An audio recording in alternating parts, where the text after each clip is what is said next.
ഇന്നത്തെ ടാസ്കിൽ അനീഷ് ജ്യൂസ് കുടിച്ച് കഴിയുമ്പോൾ എന്താണ് അനീഷിൻ്റെ മാറ്റം വരുന്നതെന്ന് പറഞ്ഞു തരാം. ഇന്നത്തെ എപ്പിസോഡിൽ നടക്കാൻ പോകുന്ന ഒരു ടാസ്കിൻ്റെ ഒരു പ്രൊമോ വന്നിരുന്നു. അതിനകത്ത് അനീഷിന് ഒരു പ്രത്യേക ജ്യൂസ് കൊടുക്കുന്നുണ്ട്. അനീഷിന് മാത്രമല്ല, അനീഷ്, അനുമോള്, നെവിൻ ഇവർക്ക് 3 പേർക്കും ഒരു പ്രത്യേക തരത്തിലുള്ള ഒരു ജ്യൂസ് കൊടുക്കുന്നുണ്ട്. ഈ ജ്യൂസ് കുടിച്ച് കഴിയുമ്പോൾ അവർക്ക് ചില മാറ്റങ്ങൾ സംഭവിക്കും. അപ്പോൾ ഓരോരുത്തർക്കും സംഭവിക്കുന്ന മാറ്റങ്ങൾ വളരെ വ്യത്യാസമുള്ളതാണ്. അനീഷിന് സംഭവിക്കുന്നത് എന്താണെന്ന് വെച്ചാൽ, അനീഷ് ആ ഒരു ജ്യൂസ് കുടിച്ച് കഴിഞ്ഞ് കൺഫെഷൻ റൂമിൽ നിന്ന് പുറത്തിറങ്ങി വരുമ്പോൾ തന്നെ അനീഷിന് ഒരു VIP ട്രീറ്റ്മെൻറ്റാണ് അവിടെ ബാക്കിയുള്ള എല്ലാവരും കൊടുക്കുന്നത്.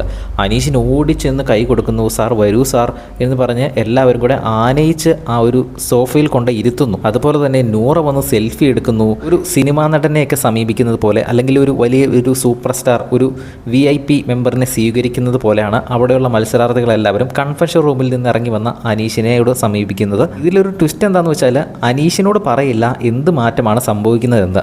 പുറത്തിറങ്ങിയിട്ട് അവരുടെ പെരുമാറ്റ രീതിയിൽ നിന്ന് വേണം മനസ്സിലാക്കാൻ എന്താണ് അനീഷിന് സംഭവിച്ച മാറ്റമെന്ന്. അപ്പോൾ അനീഷിന് ഒരു VIP ആയി എന്നാണ് നമുക്ക് ആ ഒരു മനസ്സിലാക്കാൻ സാധിക്കുന്നത്. എന്തായാലും ബാക്കിയുള്ളവരുടെ എന്താണെന്ന് നമുക്ക് നോക്കാം. കൂടുതൽ അപ്ഡേറ്റ്സുമായി വീണ്ടും വരാം.